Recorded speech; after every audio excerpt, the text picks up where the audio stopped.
चलिए, तो आज हम करने वाले हैं रिवीजन सप्लाई के बारे में, सप्लाई के basics, levy collection and all के बारे में। तो फटाफट से चलो स्टार्ट करते हैं। सबसे पहले हमने क्या पढ़ा था? हमने पढ़ा था कि भाई जीएसटी के अंदर टैक्सेबल इवेंट क्या होता है? सप्लाई होता है। सप्लाई हमने पढ़ी थी दो टाइप की होती है, एक इंट्रा स्टेट और एक इंटर स्टेट। जब विद इन सेम स्टेट या with in same union territory supply हो रही है तो उसको बोलते हैं इंट्रा स्टेट। जब एक स्टेट से दूसरे स्टेट या फिर एक स्टेट से दूसरे UT, what ever the case, उसको बोला जाता है इंटर स्टेट सप्लाई। जब इंट्रा स्टेट सप्लाई होती है तो क्या लेवी होता है? सीजीएसटी और एसजीएसटी। इंटर स्टेट सप्लाई पर क्या लेवी होता है? आईजीएसटी लेवी होता है। और वहीं स्टेट की जगह अगर यूनियन टेरिटरी हो तो सीजीएसटी और यूटीजीएसटी लेवी होता था। अब यूनियन टेरिटरी में एक स्पेशल बात थी। यूनियन टेरिटरी में अपने क्या बात थी कि कुछ यूनियन टेरिटरी ऐसी थी जिनको स्टेट का दर्जा दिया हुआ है। मतलब उन यूटीज को अगर विद इन यूटी सप्लाई होती है तो भी वहां पर क्या लगेगा? सीजीएसटी एंड यूटीजीएसटी लगेगा। यूनियन टेरिटरी का दर्जा था। तो कौन सी यूटीज है जिनको स्टेट का दर्जा है और कौन सी को यूनियन टेरिटरी ही माना गया है? देखो, ये यूनियन टेरिटरी ऐसी है जिनमें सप्लाई करने पर सीजीएसटी और एसजीएसटी लगेगा। वो कौन सी थी? दिल्ली, पौंडीचेरी और जम्मू एंड कश्मीर हमने पढ़ी थी कि ये तीन ऐसी है जिनमें सप्लाई करने पर इंट्रा यूटी सप्लाई होगी तो भी सीजीएसटी एसजीएसटी लगेगा।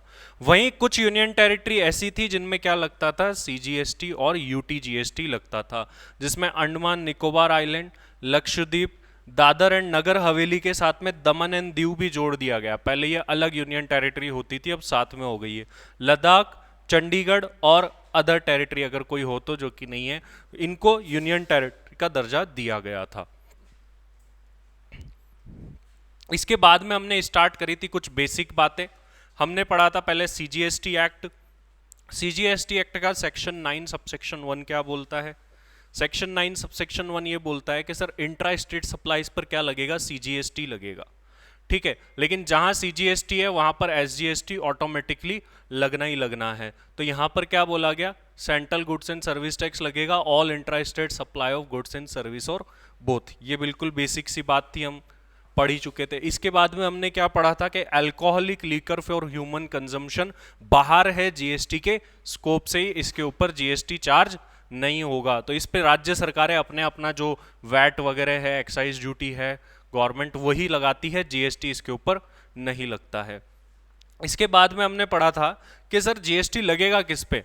तो जीएसटी लगेगा ट्रांजैक्शन वैल्यू पर, जो कि कहां बताई गई है? सेक्शन 15 में बताई गई है। ट्रांजैक्शन वैल्यू वगैरह ये सारा वैल्यूएशन कहां सीखेंगे? वैल्यू ऑफ सप्लाई वाले चैप्टर में सीखेंगे। तो जीएसटी लगेगा किसके ऊपर? ट्रांजैक्शन वैल्यू के ऊपर। फिर हमने देखा था कि जीएसटी की अलग अलग रेट्स है। सीजीएसटी देखी थी, और जितनी सीजीएसटी की होती है उतनी ही एसजीएसटी की रेट भी होती है, जिसमें 0.125, 1.5 ये सारी रेट्स थी। लेकिन हमको मैक्सिमम रेट ध्यान रखनी थी कि सीजीएसटी की मैक्सिमम रेट 20% है। इसका मतलब अगर एसजीएसटी भी मिला दिया जाए तो टोटल मिलाकर के मैक्सिमम रेट निकलती है कितनी? 40%। 40% मैक्सिमम रेट थी। इसके बाद में हमने क्या देखा था? टैक्स कौन पे करेगा? टैक्सेबल पर्सन, जनरली सप्लायर ही पे करेगा। ये बात यहां पर बोली गई थी कि जो सप्लाई करने वाला है टैक्सेबल पर्सन वही जीएसटी पे करेगा। इसका एक्सेप्शन भी है जो कि अपन आगे देखेंगे। ये जो चीजें हैं, फिर हमने पढ़ा था ये जो चीजें हैं सेक्शन 9 सबसेक्शन 2 में, इन चीजों को फिलहाल के लिए, जब जीएसटी आया, सीजीएसटी एक्ट आया, तो जीएसटी के स्कोप से बाहर रखा गया है। इन फ्यूचर अगर गवर्नमेंट चाहे तो इनको जीएसटी के स्कोप में ला करके जीएसटी लगा भी सकती है। कौन कौन से वो आइटम्स थे? पेट्रोलियम क्रूड, कच्चा तेल जिससे पेट्रोलियम बनता है, high speed diesel, motor spirit जिसको पेट्रोल बोला जाता है, नेचुरल गैस और एविएशन टरबाइन फ्यूल। तो ये ऐसी चीजें हैं जिनको जीएसटी के स्कोप से अभी फिलहाल के लिए बाहर रखा गया है। मतलब इनके ऊपर अभी भी जीएसटी नहीं लगता है। Alcoholic liquor for human consumption तो बिल्कुल ही बाहर है। इन पर लगाया जा सकता है गवर्नमेंट के द्वारा, अगर जीएसटी काउंसिल रिकमेंडेशन दे तब। अभी रिकमेंडेशन एज सच कुछ आई नहीं है, बात चल रही है, देखते हैं क्या होता है। फिर हमने सेक्शन 9.3 एंड 9.4 पढ़े थे। सेक्शन 9.3 क्या बोलता है? सेक्शन 9.3 ये बोलता है कि कुछ ऐसे गुड्स और सर्विसेज है जिनकी सप्लाई करने पर टैक्स देने की जिम्मेदारी किस पर आ जाती है? रिसिपिएंट पर। जो सर्विस या गुड्स खरीदने वाला है, लेने वाला है, उसको टैक्स देना पड़ता है। तो जब रिसिपिएंट को टैक्स देना पड़े उसको बोलते हैं रिवर्स चार्ज मैकेनिज्म।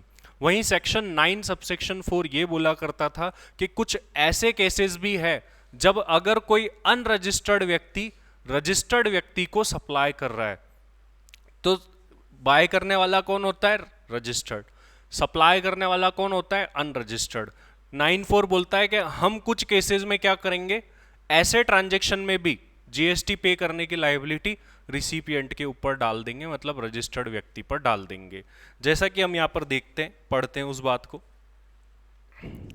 पहला तो ये बात हो गया कि कुछ ऐसे गुड्स और सर्विसेज है जो सरकार नोटिफाई कर सकती है जिन पर रिसिपिएंट को टैक्स पे करना होगा, उसको आरसीएम बोला गया और पूरा आरसीएम का चैप्टर भी बना हुआ है।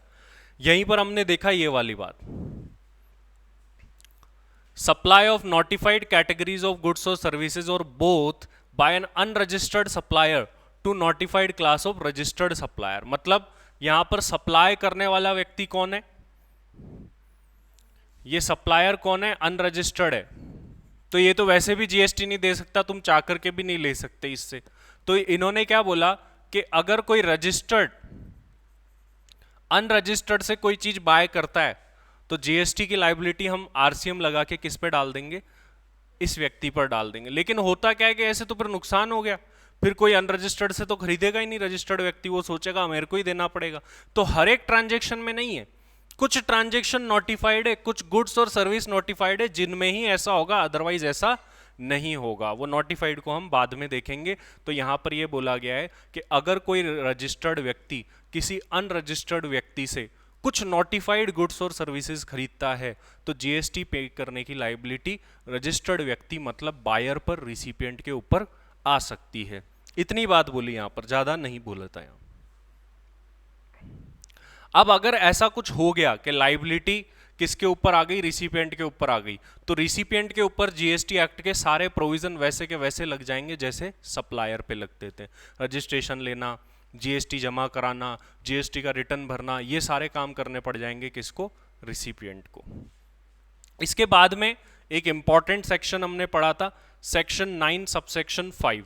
Section 9 subsection 5 e commerce operator के बारे में हमने पढ़ा था। ई कॉमर्स ऑपरेटर मतलब क्या? हमने एग्जाम्पल देखा था ओला, उबर, अर्बन क्लैप। इनके अंदर क्या होता है कि सर्विस प्रोवाइडर अलग होता है, रिसिपिएंट अलग होता है। जैसे मान लो हम उबर की बात करें, हमने कैब बुक करी तो हम क्या है? Service receiver. ड्राइवर आएगा, हमको छोड़ के आएगा, सर्विस प्रोवाइडर है। बट हम दोनों को किसने मिलाया? उबर ने मिलाया। तो उबर कौन है यहाँ पर? Eco, electronic commerce operator. इस ट्रांजेक्शन पर जीएसटी किसको पे करना पड़ेगा? ईसीओ को पे करना पड़ेगा। तो यही 9 सबसेक्शन 5 बोलता था कि कुछ केसेस ऐसे भी हैं जिनके केस में ईसीओ के ऊपर जो है जीएसटी जमा कराने की लायबिलिटी अराइज होती है। इसमें ओला आ गया, उबर आ गया, ठीक है, जोमेटो आ गए, स्विगी आ गए, ये सब अर्बन क्लैप इसके अंदर, इस कैटेगरी के अंदर फॉल करेंगे। लेकिन वो है कौन से? अभी अपन तो बेसिक पढ़ रहे हैं, यहाँ थोड़ी ना जानेंगे कौन से। आगे जब इनके डिटेल टॉपिक आएंगे वहां पर ये डिटेल में भी बातें हैं कि ऐसे कौन कौन सी चीजें हैं जो इसमें कवर्ड है। इसके बाद में हमने आईजीएसटी एक्ट पढ़ा था और हमने देखा था कि बिल्कुल सेम टू सेम ही है, बस सेक्शन अलग है और कुछ भी नहीं है। आईजीएसटी लगता किस पर है? Inter state supply of goods and services के ऊपर लगा करता था। बाकी सारी की सारी बातें जो है सेम थी, बस एक बात अलग थी, वो हम पढ़ लेते हैं। ये वाली बात, क्या बात बोली गई है? देखो बताओ, ये याद करो क्या बात थी। यही तो अलग थी सिर्फ।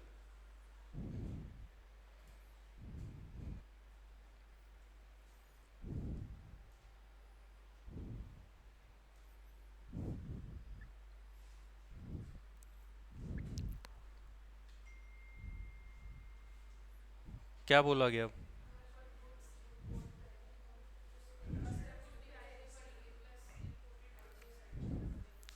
पूरा पढ़ो, देखो पूरा क्या बोला है। Import of goods or services are treated as interstate supply. Therefore, for the goods imported into India, the IGST shall be levied and collected as per Section 3. The additional duty shall be as per the Custom Tariff Act and value shall be determined as per the said Act. In other words, IGST shall be levied as additional duty of custom in addition to basic custom duty. देखो जब अपन पढ़ेंगे customs तब इसके बारे में मैंने बताया था अपन ज़्यादा जानेंगे। आप देखेंगे कि कोई भी गुड्स अगर अपन इंपोर्ट करते हैं या सर्विस इंपोर्ट करते हैं, ठीक है, सर्विस भी हमने पढ़ा है, आगे जाकर के देखेंगे, तो उसके अंदर क्या होता है कि इंपोर्ट के टाइम पर आपको कस्टम ड्यूटीज तो देनी ही देनी होती है, लेकिन इंपोर्ट को क्या माना जाता है, इंटर स्टेट सप्लाई माना जाता है, इस वजह से उसके ऊपर क्या लगता है, आईजीएसटी भी लगता है। हालांकि अभी अपन ये लगाना प्रैक्टिकली देखो जीएसटी में आएगा ही नहीं, ये प्रैक्टिकली लगता कैसे, ये किस में आएगा, कस्टम्स में आएगा। तो जब भी आप कस्टम का वैल्यूएशन कर लेते हो, मान लो गुड्स की वैल्यू फिर कस्टम ड्यूटी लगा दी, फिर जो वैल्यू आती है ना उसके ऊपर क्या लगता है, जीएसटी लगता है एंड में जाकर के, वो हम सीखेंगे कि कैसे लगता है।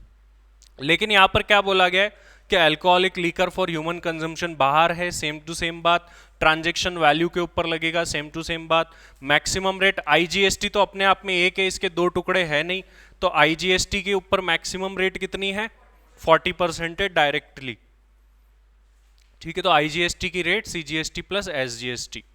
लेकिन कुछ चीजों की सप्लाई पर आईजीएसटी नहीं लगेगा, सेम टू सेम है, बिल्कुल देख लो, ये 5 प्रोडक्ट अभी अभी पढ़े अपन ने जिन पर सीजीएसटी नहीं लग रहा था, उनके ऊपर आईजीएसटी भी नहीं लगेगा। फिर ये आरसीएम वाली बातें अपन ने पढ़ी, ये भी बिल्कुल सेम टू सेम ही है कि कुछ नोटिफाइड गुड्स और सर्विसेज के ऊपर आरसीएम रिवर्स चार्ज लगेगा, ठीक है। और एक और है इसके अंदर एक सेक्शन और क्या बोलेगा कि अगर कोई रजिस्टर्ड व्यक्ति अनरजिस्टर्ड से कोई गुड्स या सर्विसेज बाय कर रहा है और वो नोटिफाइड गुड्स या सर्विस है, तो उसके ऊपर जीएसटी पे करने की लाइबिलिटी आ जाएगी, किसके ऊपर, रिसिपिएंट के ऊपर। तो बिल्कुल सेम बात है, कुछ है ही नहीं, सिर्फ और सिर्फ एक वो वाला पॉइंट अलग है, ईसीओ वाला पॉइंट भी सेम है, तो एज सच पढ़ने की जरूरत नहीं है। यहां आ जाइए, कंसेप्ट ऑफ सप्लाई, ये काफी इंपॉर्टेंट है, यहां से क्वेश्चन भी बन सकते हैं। अभी जो पीछे आया वहां से 1-2 नंबर का कोई शॉर्ट क्वेश्चन बने तो बने, लेकिन यहां से बड़े क्वेश्चन बनने की शुरुआत होती है।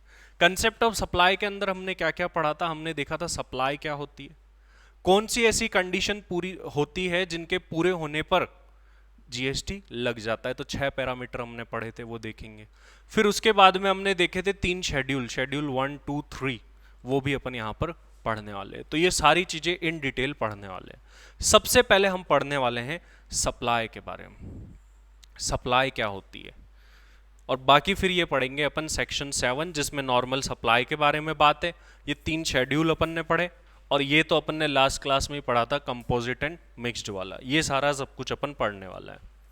यहां आ जाइए, ये रहा सबसे मेन बात, सप्लाई के अंदर टोटल 6 पैरामीटर्स है, अगर ये 6 पैरामीटर पूरे हो रहे हैं तो ही जीएसटी लगेगा, तो ही ये माना जाएगा कि सप्लाई हुई है। 6 पैरामीटर कौन कौन से थे, पहला क्या था कि सप्लाई किसकी होनी चाहिए, गुड्स और सर्विसेज की होनी चाहिए। दूसरा क्या था, फॉर कंसिडरेशन होनी चाहिए। क्या इसका कोई एक्सेप्शन है, इस शेड्यूल 1 में इसके एक्सेप्शंस भी है कि कुछ ऐसी सप्लाई है जिनको विदाउट कंसिडरेशन करने पर भी जीएसटी लग जाता था। तीसरा, फर्दरेंस ऑफ बिजनेस में होनी चाहिए, टैक्सेबल पर्सन के द्वारा होनी चाहिए, टैक्सेबल टेरिटरी होनी चाहिए, और सप्लाई भी क्या होनी चाहिए, टैक्सेबल होनी चाहिए। तो ये टोटल 6 पैरामीटर थे जिनको हमें डिटेल में पढ़ना था, तो अपन ने एक एक चीज करके डिटेल में पढ़ी थी। सबसे पहले अपन ने क्या पढ़ा था, सबसे पहले अपन ने ये 3 टर्म के बारे में जाना था कि ये गुड्स क्या होता है, सर्विस क्या होता है और सप्लाई क्या होती है, इसके बारे में अपन ने जाना था। ऊपर एक बात यहां पर देखो, यहां पर भी एक नोट है, import of service for a consideration whether और not in the course of furtherance of business is treated as supply. इसको क्या बोला गया कि अगर आप सर्विस चाहे पर्सनल के लिए मंगा रहे हो या बिजनेस के लिए मंगा रहे हो, ठीक है, तो उसके ऊपर भी क्या लगेगा, जीएसटी। अब यहां पर देखो सर्विस बोला गया, ओनली गुड्स यहां पर नहीं बोला गया है। फॉर ए कंसिडरेशन वेदर और not in the course of furtherance of business. Sir अभी अभी हमने पीछे गुड्स भी तो पढ़ा कि गुड्स और सर्विस के इंपोर्ट पर क्या लगता है, आईजीएसटी, और यहां पर बोल रहे हैं सर ये ओनली सर्विस। तो इन दोनों में फर्क क्या है, दोनों में डिफरेंस क्या है, क्या दोनों की बातों में कोई डिफरेंस है या सेम ही बात है? देखो, तो देखो गुड्स को अगर आप पर्सनल के लिए मंगा रहे हो तो उसके ऊपर आईजीएसटी नहीं है। गुड्स के ऊपर आईजीएसटी कब है, जब बिजनेस के लिए मंगा रहे हो। सर्विस के लिए क्या बोला, चाहे बिजनेस के लिए मंगा रहे हो या पर्सनल के लिए मंगा रहे हो, दोनों केसेस में उसके ऊपर आईजीएसटी लगेगा। ये बात बोली गई। अब यहाँ पर तीन टर्म्स आ जाती है, सर गुड्स क्या होते हैं, सर्विस क्या होती है और सप्लाई क्या होती है। तो ये तीन टर्म्स को अपने लिए समझना जरूरी है। अपना पहला पॉइंट यही था। अब एक एक पॉइंट को डिटेल में पढ़ना है। तो फर्स्ट पैरामीटर क्या था कि गुड्स और सर्विसेज की सप्लाई होनी चाहिए। तो अब ये भी तो देखें गुड्स क्या होते हैं, सर्विस क्या होती है और सप्लाई क्या होते हैं। फिर इसको भी पढ़ेंगे, इसको भी पढ़ेंगे, एक एक को डिटेल में पढ़ेंगे। तो इसके बाद में हमने पढ़ी थी गुड्स की डेफिनेशन। गुड्स की डेफिनेशन में क्या कहा गया था, every kind of movable property, जो भी मूवेबल प्रॉपर्टी, मतलब इमूवेबल प्रॉपर्टी गुड्स की डेफिनेशन में शामिल नहीं है। लेकिन अपन आगे पढ़ चुके हैं, अपन ने क्या पढ़ा था कि इमूवेबल प्रॉपर्टी को रेंट पर देना फॉर कमर्शियल पर्पस, उसको सर्विस माना जाता है और वो शामिल होती है। तो वो अपन आगे भी पढ़ेंगे। तो every kind of movable property goods है, यहां तक की डेफिनेशन से। लेकिन फिर बोला रुको रुको, मनी एंड सिक्योरिटीज नहीं है। सारी मूवेबल प्रॉपर्टीज गुड्स है लेकिन मनी एंड सिक्योरिटीज नहीं है। फिर इन्होंने क्या बोला आगे, एक्शनेबल क्लेम्स भी गुड्स है लेकिन सारे के सारे एक्शनेबल क्लेम्स नहीं है। कौन कौन से है, लॉटरी, बैटिंग और गैम्बलिंग, ये तीन एक्शनेबल क्लेम है गुड्स की डेफिनेशन में, बाकी सारे बाहर है। ठीक है। और ग्रोइंग क्रॉप्स, उगी हुई फसल, grass and things attached to on forming part of the land which are agreed to be served before supply और under a contract of supply, मतलब जो फसल उग गई है या फिर कोई अभी फसल उग रही है और अभी से फाइनल हो गया है कि इन फ्यूचर जैसे ही ये उगेगी हम किसी को पर्टिकुलर पर्सन को सेल कर देंगे, ट्रांसफर कर देंगे, सप्लाई कर देंगे, तो ये भी जो है गुड्स की डेफिनेशन में ही आती है। मतलब फसल चाहे उगी हुई हो, फसल अभी थोड़ी सी उगी है या बोई गई है, सब अपने आप में गुड्स माने जाएंगे। अगर इसको गुड्स के बाहर कर दे तो फिर गवर्नमेंट जो कंपनी जो फायदा उठाएगी, बोले जैसे ही फसल बोए ना तभी बेच देना हमको, फिर उसको गुड्स ही नहीं मानेंगे और जीएसटी नहीं देना पड़ेगा और जब पक जाएगी तब हम ले लेंगे और बोलेंगे ये तो तभी बिक गई थी जब बोई गई थी। तो इसीलिए इसको बोला कि चाहे अभी जमीन में अटैच्ड है, कैसे भी है, सब क्या है, गुड्स है। लेकिन अब मनी एंड सिक्योरिटीज के लिए हमने एक बात पढ़ी थी। क्या बात पढ़ी थी कि कोई भी ऐसा ट्रांजेक्शन जो मनी एंड सिक्योरिटीज के ट्रांजैक्शन को फैसिलिटेट करने के लिए है, उसके ऊपर जरूर से जीएसटी लगेगा। जैसे मनी एक्सचेंजर, आप रुपीज लेके गए, डॉलर मिल गए और बदले में उसने कोई फीस चार्ज करी, तो उस फीस के ऊपर जीएसटी चार्ज होगा, लगेगा। सिक्योरिटीज के लिए ट्रांजैक्शन फैसिलिटेट करना, जैसे ब्रोकर आपकी सिक्योरिटीज खरीदने बिकवाने में वो आपकी हेल्प कर रहा है, उसके बदले में क्या ले रहा है, चार्जेस ले रहा है, तो उसके ऊपर भी जीएसटी लगेगा। तो हमने क्या पढ़ा था कि अगर कोई करेंसी एक्सचेंज करता है या एक डिनोमिनेशन से दूसरे डिनोमिनेशन में चेंज करता है, उसके बदले में वो कोई सेपरेट कंसिडरेशन चार्ज करता है, तो वो उसके ऊपर जीएसटी लगेगा। और दूसरा हमने पढ़ा था क्या, कि सिक्योरिटीज में ट्रांजैक्शन को फैसिलिटेट करना, उसके ऊपर भी जीएसटी चार्ज होगा। ये आगे आएगी ये दोनों बातें। और यहां पर एक्शनेबल क्लेम का क्लेरिफिकेशन है कि ये तीन चीजें, लॉटरी, बैटिंग और गैम्बलिंग ही शामिल है। मतलब इनके अलावा अगर कोई दूसरा एक्शनेबल क्लेम है तो उसके ऊपर जीएसटी चार्ज नहीं होगा, लेवी नहीं होगा। फिर हमने देखी सर्विसेज की। सर्विसेज में क्या बोला गया, देखो एक तो गुड्स को हटा दो, मनी को हटा दो और सिक्योरिटी को हटा दो, इनको छोड़ के सब क्या है, सर्विस है इनके अकॉर्डिंग। फिर क्या बोला, but includes activity relating to the use of money और इट्स कन्वर्जन बाय कैश और by any other mode from one currency और डिनोमिनेशन टू अनदर करेंसी और डिनोमिनेशन। सेम टू सेम बात अभी अभी मैं आपको बता चुका हूं कि इसको सर्विस माना जाता है, पैसे को एक फॉर्म से दूसरी फॉर्म में कन्वर्ट करना, सिक्योरिटीज में ट्रांजैक्शन को फैसिलिटेट करना, ये सब सर्विसेज के अंदर आएगा। मतलब जो गुड्स नहीं है वो सर्विस है, सिंपल सा डेफिनेशन तो इसकी ये कहती है। अब एक बहुत ही इंपॉर्टेंट डेफिनेशन है हमारी अगली, सप्लाई की। सप्लाई के अंदर क्या क्या आता है भाई, हम सप्लाई का मतलब जनरली सेल्स समझते हैं, लेकिन और भी काफी सारी चीजें हैं।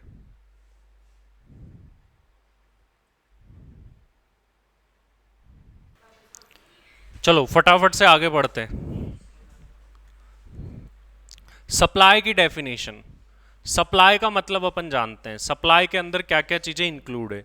सप्लाई की डेफिनेशन क्यों पढ़नी पड़ रही है, हमने क्या पढ़ा, पहला पैरामीटर गुड्स एंड सर्विसेज की सप्लाई होनी चाहिए। तो हमने ये जान लिया गुड्स क्या होते हैं, सर्विस क्या होती है, अब तीसरी चीज जानना है सप्लाई क्या क्या होती है। सप्लाई का मतलब जनरली हम सेल से मान के चलते हैं, लेकिन सेल्स ही नहीं, बाकी काफी सारी चीजें भी इसके अंदर इंक्लूड होती है।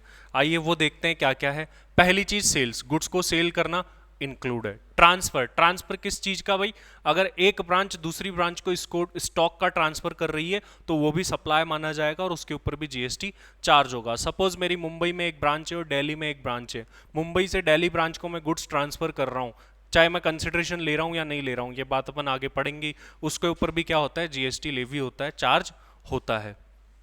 तीसरा बार्टर, बार्टर का हमने क्या देखा था कि एक गुड्स के बदले में दूसरा गुड्स, बस कोई भी इसमें मॉनेटरी कंसिडरेशन मूव नहीं होता है, एक पेन के बदले में दूसरा पेन, ये बार्टर है। लेकिन एक और टर्म इंक्लूड है एक्सचेंज। एक्सचेंज में क्या होता है कि एक गुड्स के बदले में दूसरा गुड्स और सेपरेट मॉनेटरी कंसिडरेशन भी होता है। सपोज मुझे अमेजोन से कोई चीज खरीदनी है, मेरे पास में एक पुराना मोबाइल फोन पड़ा था, तो वहां पर ऑप्शन आता है कि अपना पुराना मोबाइल फोन सेल कर दो, मैंने उसकी डिटेल डाल दी, फिर डिफरेंस अमाउंट था जो पे भी कर दिया, ये ट्रांजेक्शन किसका है, एक्सचेंज का ट्रांजेक्शन है, ये एक्सचेंज में कंसिडर किया जाएगा। इसके बाद में लीज, लीज मतलब रेंट पर देना, ठीक है, लेकिन लीज थोड़े ज्यादा लॉन्ग टर्म के लिए होती है और रेंट जो है थोड़े शॉर्ट टर्म के लिए होता है, दोनों में यही यहाँ पर बेसिक फर्क है। तो लीज और रेंटल दोनों चीजों को यहाँ इंक्लूड किया गया है। रेंटल में और भी काफी सारी चीजें आ जाती है, आपने कोई पर्टिकुलर चीज है, आपका बिजनेस है, उसी को रेंट पर दे दिया कि तुम चलाओ और मुझे तो बदले में पैसे कमा के दे देना, वो भी अपने आप में क्या है, रेंटल है, लीज है। लाइसेंस, किसी पर्टिकुलर काम को करने के लिए लाइसेंस देना, काफी सारे काम है जो कि आप बिना लाइसेंस के नहीं कर सकते, लेकिन एक लाइसेंस को बाहर रखा गया है, वो कौन सा है, अल्कोहलिक लीकर वाले, उसके ऊपर जीएसटी नहीं लगाएंगे। अदर जितने भी लाइसेंस गवर्नमेंट इशू करे या कोई अदर अथॉरिटीज इशू करे उनको सप्लाई माना जाता है और उसके ऊपर जीएसटी चार्ज किया जाता है। डिस्पोजल मेड और एग्रीड टू बी मेड, इसका भी हमने देखा था कि मान लीजिए कोई असेट आपके पास में है बिजनेस के अंदर, आपने असेट को क्या कर दिया, डिस्पोज ऑफ कर दिया, मतलब आपने उस असेट को मान लीजिए फेंक ही दिया, कोई काम का नहीं है आपको, डिस्पोज ऑफ कर दिया आपने उस असेट को, तो अगर आपने उस असेट पर आईटीसी क्लेम कर रखा था तो आपको जीएसटी वापस से देना पड़ता है, ये हमने पढ़ा था, ठीक है। तो ये उस वजह से ये पॉइंट वहां पर लिंक करता है। For a consideration by a person in course of furtherance of business, ये बात तो हम पहले भी पैरामीटर में भी पढ़ चुके हैं कि फर्दरेंस ऑफ बिजनेस में होनी चाहिए, कंसिडरेशन होना चाहिए, इसको अपन आगे डिटेल में भी पढ़ने वाले। नेक्स्ट क्या है, नेक्स्ट अपना टॉपिक है कंसिडरेशन। हमने पढ़ा था कि कंसिडरेशन का होना जरूरी है। आखिर कंसिडरेशन में क्या क्या चीजें हैं यहाँ पर, देखो नॉर्मल सी बात है, अगर किसी चीज पर जीएसटी लगाना है तो कंसिडरेशन कोई ना कोई वैल्यू तो होनी चाहिए ना, तभी तो अपन उसके ऊपर जीएसटी चार्ज कर पाएंगे।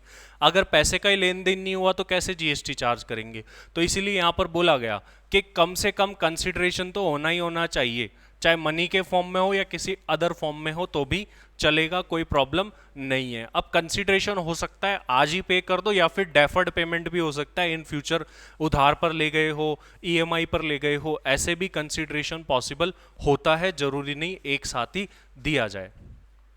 आगे एक बात थी जो कि इंपॉर्टेंट भी थी, monetary value of any act और फॉरबियरेंस ऑफ सप्लाई ऑफ गुड्स और सर्विसेज वेदर बाय रिसिपिएंट और बाय एनी अदर पर्सन। मतलब क्या है कि मान लीजिए मैंने बोला कि मैं तुम्हें गुड्स सप्लाई करूंगा लेकिन तुम्हें बदले में ये काम करना पड़ेगा, तो वो जो भी मेरा काम कर रहा है अगला व्यक्ति रिसिपिएंट, उसकी मॉनेटरी वैल्यू पर ही जीएसटी चार्ज हो जाएगा, वही कंसिडरेशन मान लिया जाएगा। मैंने किसी को सप्लाई करी और बोला कि ये पर्टिकुलर काम तुमको नहीं करना है, ठीक है, या तुमको तो चलो ठीक है, मैंने एग्जाम्पल भी दिया था आपको, ठीक है, उसमें क्या था, रणबीर और कैटरीना थे, ठीक है, पहला तो रणबीर को क्या बोला था, तुम्हें कैटरीना से शादी नहीं करनी है, ये तो हो गया डायरेक्टली रिसिपिएंट को बोलना, ठीक है, और फिर दूसरे एग्जाम्पल में बोल दो कि कैटरीना को उससे शादी नहीं करनी है, तो थर्ड पार्टी वाला हो गया यहाँ पर।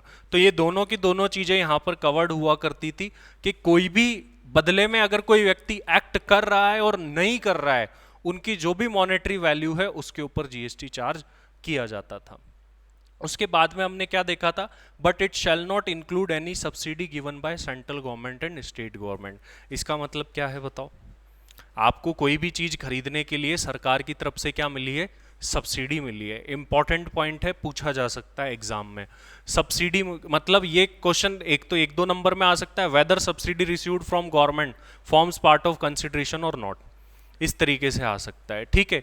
या फिर आपको एक एग्जाम्पल दे देगा बोलेगा एक व्यक्ति है, उसने 5 लाख की चीज खरीदी, उसमें से 3 लाख उसने दिए, 2 लाख की सब्सिडी मिल गई सरकार से, ठीक है, तो जीएसटी 3 लाख पे ही लगेगा जितने उसने दिए। गवर्नमेंट की जो सब्सिडी और ग्रांट मिलती है उसके ऊपर जीएसटी चार्ज नहीं होता है। नेक्स्ट देखिए, deposit given for supply of goods और सर्विसेज, इसका मतलब क्या है? देखिए आपके पास में मान लीजिए कोई डिपॉजिट आया है, एडवांस डिपॉजिट, सपोज करो कि किसी शॉप पर आप गए और आपने कोई सामान नहीं लिया, अभी पहले से ही 1000 रुपये आपने दे दिए उसको, अब वो 1000 रुपये पर जीएसटी लगेगा नहीं लिए, तो बोला अगर वो अगला व्यक्ति उस 1000 रुपये को एज ए कंसिडरेशन अप्लाई कर रहा है किसी चीज के अगेंस्ट में तो लगेगा, और उसने 1000 रुपये ऐसे ही रख रखे हैं कि जैसे ही तुम आओगे तो वापस करने, तो उस 1000 रुपये पर जीएसटी नहीं लगेगा। मतलब ये है कि रिटर्नेबल डिपॉजिट जो होता है ना, कि तुम उस पैसे को वापस दे दोगे अगले व्यक्ति, तो उस पर जीएसटी नहीं लगेगा। लेकिन अगर तुमने उस पैसे को खुद का मान लिया है, वो रिसिप्ट तुमने बुक कर ली है, तो फिर उसके ऊपर जीएसटी चार्ज होगा। देखिए क्या बोला गया, deposit given for supply of goods और services shall not be considered as payment made for such supply unless supplier applies such deposit as consideration for said supply. Thus, deposit will be considered as payment made for supply only if supplier applies such deposit as consideration for said supply. मतलब consideration कब माना जाएगा? जब supplier ने उसको apply कर लिया है कि भाई हाँ भाई ठीक है, ये हमारा कंसिडरेशन आ गया, पैसा आ गया। तो सिंपली बोले तो refundable deposit is not subject to GST, refundable deposit पर जीएसटी चार्ज नहीं होगा। इसके बाद में नेक्स्ट देखिए आगे क्या है, आगे क्या है, आर्ट वगैरह पढ़ो, इसको क्या कंसेप्ट था?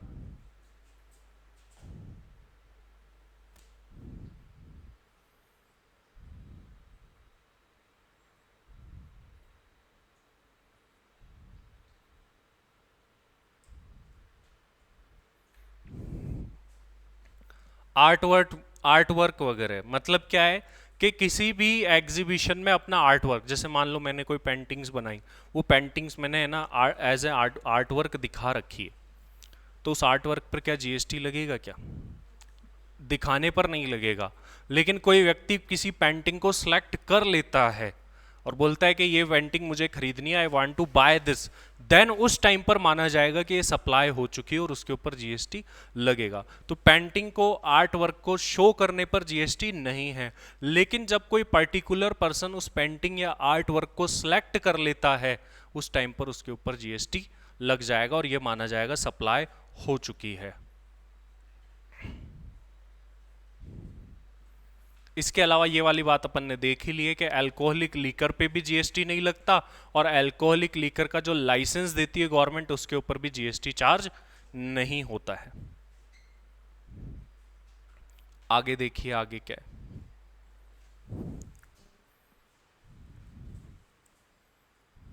तो सही है, हाँ जी। अब अपन को बात करनी है फर्दरेंस ऑफ बिजनेस के बारे में। हमने देखा था कि सप्लाई क्या होनी चाहिए, फर्दरेंस ऑफ बिजनेस में होनी चाहिए।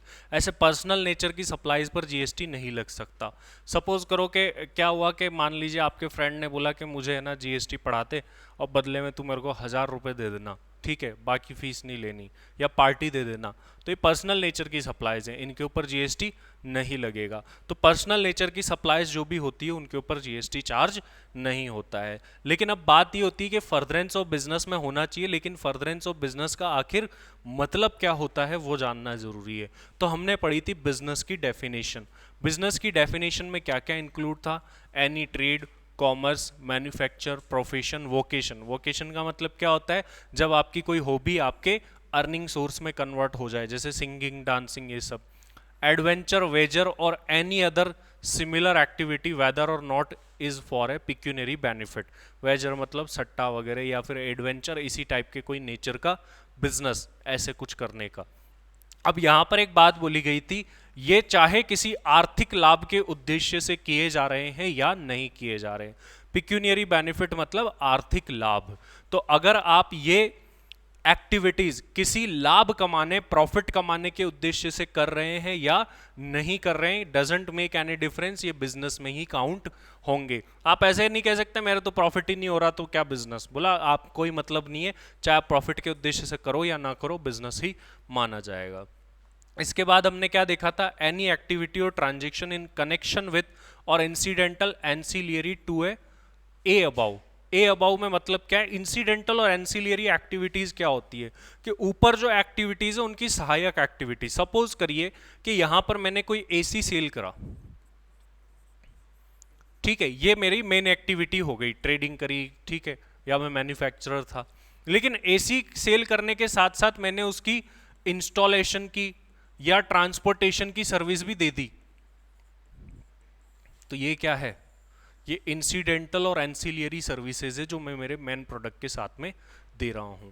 ये भी आप ही के स्कोप में मानी जाएगी और इसके ऊपर भी अपन आगे वैल्यूएशन में डिटेल में पढ़ेंगे कि आपको जीएसटी देना पड़ सकता है, आप ही की एक्टिविटीज में कंसीडर हो सकती है। नेक्स्ट बोला गया एनी एक्टिविटी और transaction in the nature of a above, मतलब ए पॉइंट में जो भी आए हैं, चाहे वो एक्टिविटी वॉल्यूम में हो या ना हो, फ्रीक्वेंसी में हो या ना हो, और कंटिन्यूटी में हो या ना हो। मतलब क्या है, वॉल्यूम मतलब चाहे आप 5 किलो बेचो, 1 किलो बेचो, 100 ग्राम बेचो, कोई फर्क नहीं पड़ता, पहली बात। कंटिन्यूटी में हो या ना हो का मतलब क्या है, जैसे कोई व्यक्ति रक्षाबंधन आते हैं तो राखियों की शॉप लगाते हैं, फिर अगले साल लगाते हैं, कंटिन्यूटी नहीं है। पटाखे की शॉप लगाएंगे, फिर अगले साल लगाएंगे, तो भी उसको बिजनेस में ही कंसीडर किया जाएगा। ऐसा नहीं है कि कंटिन्यूटी में नहीं है कोई चीज़ तो वो बिजनेस नहीं है। तो बोला चाहे वॉल्यूम, फ्रीक्वेंसी, कंटिन्यूटी इतनी हो या ना हो, फर्क नहीं पड़ता, वो बिजनेस में ही कंसीडर किया जाएगा। इसके बाद में next, supply or acquisition of goods including capital asset and services in connection with commencement or closure of business. Commencement of closure of business से रिलेटेड जितनी हो, मतलब बिजनेस शुरू करते टाइम आप कोई भी सर्विसेज ले रहे हो, सप्लाई कर रहे हो, या जब बिजनेस क्लोज कर रहे हो तो भी सप्लाई करोगे या कोई चीज खरीदोगे। मतलब क्या है, समझाना क्या चाह रहा है, हम किसके बारे में जान रहे हैं कि बिजनेस किसको माना जाएगा, बिजनेस की डेफिनेशन में क्या आएगा। तो हमने क्या देखा कि आप कोई बिजनेस शुरू कर रहे हैं और शुरू करते टाइम आपको बहुत सारे एमओए बनवाना, एओए बनवाना, लीगल फीस लेना, ये काम करने पड़ते हैं। ये सारे के सारे काम ये माना जाएगा कि आपका बिजनेस शुरू हो गया और उसके अंदर ही हो रहे हैं। तो यहां पर बिजनेस को शुरू करने और क्लोज करने से रिलेटेड जो भी काम होते हैं वो सारे सब कुछ सप्लाई की डेफिनेशन में कवर होते हैं, फर्दरेंस ऑफ बिजनेस की डेफिनेशन में कवर होते हैं। इसके बाद में क्या बोला गया, provision by a club, association, society or any such body for a subscription or any other consideration of the facilities or benefits to its member as the case में भी। इसमें हमने एक एग्जाम्पल देखा था। क्या एग्जाम्पल देखा था, सपोज आप किसी क्लब के मेंबर है, जैक क्लब एक क्लब है, उसके अंदर आप मेंबर है। अब जैक क्लब में आप जाओगे तो वो क्लब आपको कुछ सर्विसेज प्रोवाइड करवाएगा, जैसे मान लो आपको हेल्थ क्लब की, स्पोर्ट्स क्लब की, आपको स्नैक्स वगैरह प्रोवाइड करा रहा है। ये सारी की सारी चीज़ें क्या किस में काउंट होगी कि आप बिजनेस कर रहे हो। आपने कोई जिम ज्वाइन करा तो आपसे सब्सक्रिप्शन लिया गया, या फिर आपने नेटफ्लिक्स पे सब्सक्रिप्शन लिया, अमेजोन प्राइम पर सब्सक्रिप्शन लिया, ये सब सब्सक्रिप्शन भी बिजनेस में आते हैं। हालांकि इस पॉइंट का मतलब किसी क्लब, एसोसिएशन या सोसाइटी से है कि आप उनके मेंबर बनते हो ना, तब आपको एक सब्सक्रिप्शन फीस देनी पड़ती है। तो ये माना जाएगा वो क्लब, वो एसोसिएशन उस पॉइंट ऑफ टाइम पर क्या कर रहा है, बिजनेस कर रहा है, और उस सप्लाई के ऊपर जीएसटी लगेगा। Admission for a consideration of a person to any premises, admission लेने के बदले में कहीं पर पैसा लगता है, मतलब कहीं एंट्री लेने पर, मूवी हॉल में लगता है, ठीक है, किसी फेयर में जाना हो वहां लगता है, तो ये माना जाएगा कि आप क्या कर रहे हो, सप्लाई कर रहे हो। मूवी की टिकट आप लोगे तो मूवी टिकट लेने के बाद ही तो वो आपको एंट्री देंगे मूवी देखने के लिए, तो ये एडमिशन हो गया किसी भी प्रीमाइसेस में, और उसके बदले में आपसे चार्ज। आप किसी रिसोर्ट के अंदर जाएंगे तो एंट्री फीस चार्ज की जाएगी, तो वो सारे के सारे किस में काउंट होंगे, इस पॉइंट में, और उनको बिजनेस माना जाएगा। नेक्स्ट क्या बोला, services supplied by a person as the holder of an office which has been accepted by him in the course of furtherance of his trade, profession और वोकेशन। इसका मतलब क्या है, किसी भी व्यक्ति ने ड्यू टू हीज बिजनेस और प्रोफेशन कोई पोजीशन होल्ड कर रखी है, जैसे किसी ट्रेड यूनियन के आप हेड बन गए, फिर वो ट्रेड यूनियन आपको कुछ पेमेंट वगैरह करती है, वो बात अलग है, लेकिन बिजनेस और बिजनेस क्या है, वो प्रोफेशन काइंड हो गया ये एक, कि आप मान लीजिए आप बहुत अच्छे डांसर है, तो एक डांसर की कम्युनिटी बनी, ग्रुप बना, उसका आपको चीफ बना दिया गया, चेयरमैन बना दिया गया, तो आप अपने आप में क्या है, बिजनेस कर रहे हैं, यहाँ पर बिजनेस करते हुए माने जाएंगे। तो यहाँ पर क्या बोला गया कि कोई भी पर्सन अपनी सर्विसेज सप्लाई कर रहा है, कैसे, एक ऑफिस होल्ड करते हुए, एक पोजीशन होल्ड करते हुए, जो कि उसने एक्सेप्ट करी थी। क्यों करी थी? क्योंकि वो उसी के ट्रेड प्रोफेशन या वोकेशन से जुड़ी हुई थी। जैसे ट्रेड यूनियन का हेड, किसी प्रोफेशनल जो भी ग्रुप बनता है उसका हेड, वो सब इस पॉइंट के अंदर आ जाएंगे, और वो जो भी सर्विसेज देंगे वो बिजनेस मान के उन पर भी जीएसटी लगेगा। ये बहुत ही इंटरेस्टिंग पॉइंट था। अगला, activities of a race club by including by way of totalisator or licence to a book maker, or activities of a licence bookmaker in such club. इसको बहुत ही डिटेल में हमने पढ़ा था। रेस क्लब में हमने क्या देखा था कि एक रेस क्लब घोड़ों की रेस ऑर्गेनाइज करवा रहा है, तो ये अपने आप में बिजनेस में काउंट होगा। अब होता क्या है कि एक टोटलाइजेटर मशीन होती है। टोटलाइजेटर मशीन में हमने क्या देखा था कि जितने भी लोगों ने पैसा लगाया है, कोई बोल रहा है मेरा एक नंबर घोड़े पे इतना रुपया लगाओ, कोई बोल रहा है इतना लगाओ इतना लगाओ, सारी की सारी बैट जो होती है उनको इकट्ठा करके उस मशीन में डाल दिया जाता है कि इस व्यक्ति ने इतने नंबर पे ये लगाया, इतने नंबर पे, और एट द एंड क्या होता है, जो विनर्स होते हैं उनके बीच में वो ऑटोमेटिकली पैसा डिस्ट्रीब्यूट कर दिया जाता है। तो ये एक्टिविटी जो है क्लब की, ये भी किस में काउंट होती है, बिजनेस के अंदर काउंट होती है। इसके अलावा बोला गया licence to a book maker, जिसको बुकी बोलते हैं नॉर्मल वर्ड्स में। बुकी क्या करेगा, बुकी कस्टमर ढूंढ के लाएगा और फिर वो क्या करेगा, उस रेस पर पैसे लगवाएगा। जैसे मान लो आपको क्रिकेट पर पैसा लगाना है, तो ऐसे थोड़ी ना बीसीसीआई को फोन करोगे, बोलोगे इंडिया पे मेरा इतना रुपया लगा दो। कोई ना कोई व्यक्ति होता है बीच में, उसको तुम बोलोगे कि मेरा इसके ऊपर इतना रुपया लगा दो। तो अब होता क्या है कि रेस क्लब कई व्यक्तियों को as a book maker, bookie appoint करते हैं कि ये हमारा ऑथोराइज्ड बुकी है। अब उससे बदले में पैसा तो लेंगे ही ना ऑब्वियसली, तो ये बुकी को लाइसेंस देना इज ऑल्सो बिजनेस। तो रेस क्लब की एक्टिविटीज टोटलाइजेटर के थ्रू या बुकी को लाइसेंस देने का काम, ये सारे के सारे काम किस में काउंट होते हैं, बिजनेस में काउंट होते हैं। इसका अपन ने डिटेल में एग्जांपल एंड ऑल देखा था। और लास्ट पॉइंट क्या था, जहां पर सेंट्रल गवर्नमेंट, स्टेट गवर्नमेंट या लोकल गवर्नमेंट कैसे इन्वॉल्व हो, एज पब्लिक अथॉरिटी इन्वॉल्व हो, तो ये माना जाएगा कि वो क्या कर रहे हैं, बिजनेस। हालांकि अपन ने आगे पढ़ के ये भी देखा है कि इनको क्या कर रखा है, वैसे एग्जम्प्ट ही कर रखा है मोस्टली चीजों को। ये एग्जाम्पल एंड ऑल आ गए थे हमारे बिजनेस की डेफिनेशन। इंपॉर्टेंट एग्जाम्पल, ये तो आप सेल्फ स्टडी के लिए कर सकते हो। इसके बाद में शेड्यूल आ गए, इसी क्लास में कर ले, नेक्स्ट में करें, बताओ। टाइम तो बढ़ा लेंगे, क्या जाता है। चलो आगे बढ़ते हैं। आगे अब हम स्टार्ट करने वाले शेड्यूल्स। सप्लाई वाले चैप्टर में सबसे इंपॉर्टेंट जो है वो है शेड्यूल्स है। शेड्यूल सबसे इंपॉर्टेंट है, सबसे ज्यादा क्वेश्चन बनने के चांसेस यहीं पर है। हमने पढ़ा सबसे पहले शेड्यूल 1। शेड्यूल 1 किस बारे में बताता था कि कुछ ऐसी सप्लाईज है जिनको तुम विदाउट कंसीडरेशन भी करोगे तो उसके ऊपर जीएसटी चार्ज होगा, लेवी होगा। वो कौन कौन सी सप्लाईज है, आइए देखते हैं। पहला ट्रांजैक्शन कौन सा है कि बिजनेस की किसी असेट को परमानेंटली आपने डिस्पोज ऑफ कर दिया या ट्रांसफर कर दिया, और वो उस बिजनेस असेट पर आपने क्या ले रखा था, इनपुट टैक्स क्रेडिट ले रखा था। तो ऐसी एसेट को मान लो, जैसे मैंने 5 एसी खरीदे, 5 एसी खरीदे, मैंने 6 महीने यूज करे, उसके बाद में किसी को डोनेट कर दिए, तो उस एसी को जो मैंने डोनेट कर दिया, इवन विदाउट कंसिडरेशन दिया है, फिर भी उस पर मुझे क्या देना पड़ेगा, जीएसटी देना पड़ेगा। तो बिजनेस की किसी ऐसी एसेट पर जिस पर आपने आईटीसी क्लेम कर रखा है, उस असेट को आप क्या करते हैं, इवन विदाउट कंसिडरेशन, ये सारे पॉइंट विदाउट कंसिडरेशन वाले, इवन विदाउट कंसिडरेशन भी किसको देते हैं तो उसके ऊपर जीएसटी चार्ज होगा। ये अपना पहला पॉइंट था। नेक्स्ट क्या था, ये तो आगे डिटेल में भी आने वाला है। एम्प्लॉयर एंड एम्प्लॉय का पॉइंट तो वहीं पर डिस्कस करेंगे, यहां पर कर ही नहीं रहे, यहां पर यही फर्स्ट पॉइंट था। नेक्स्ट एम्प्लॉयर एम्प्लॉय आगे डिस्कस करेंगे। अच्छा, यहां पर एक डिस्टिंक्ट पर्सन का, एम्प्लॉयर एम्प्लॉय तो यहां है डिस्टिंक्ट पर्सन। डिस्टिंक्ट पर्सन कौन होता है, किसको बोलते हैं डिस्टिंक्ट पर्सन? जब एक ही व्यक्ति के अलग अलग रजिस्ट्रेशन हो। सपोज ज्ञान सागर क्लासेस का एक दिल्ली में भी रजिस्ट्रेशन है, एक जयपुर में भी है, तो आपस में ये क्या कहलाएंगे? डिस्टिंक्ट पर्सन कहलाएंगे। डिस्टिंक्ट पर्सन आपस में विदाउट कंसिडरेशन भी गुड्स का लेन देन कर रहे हैं या सप्लाई का लेन देन कर रहे हैं सर्विसेज का, तो उसके ऊपर भी जीएसटी चार्ज होगा। डिस्टिंक्ट मतलब एक तरीके से डिस्टिंक्ट, और इसमें रिलेटेड भी बोला है, रिलेटिव की भी एक डेफिनेशन दे रखी है कि ये लोग आपस में बिना कंसिडरेशन के भी सप्लाई करेंगे तो उसके ऊपर जीएसटी चार्ज होगा। इसके बाद में थर्ड पॉइंट क्या बोला गया कि प्रिंसिपल टू एजेंट या एजेंट टू प्रिंसिपल सप्लाई होती है, इवन विदाउट कंसिडरेशन होती है तो जीएसटी लगेगा। लेकिन इसको हमने और भी आगे डिटेल में पढ़ा था, आपको याद हो तो। इसमें हमने क्या पढ़ा था कि अगर एजेंट आगे खुद का इनवॉइस देता है तो ये प्रिंसिपल एजेंट वाले पर भी लगेगा।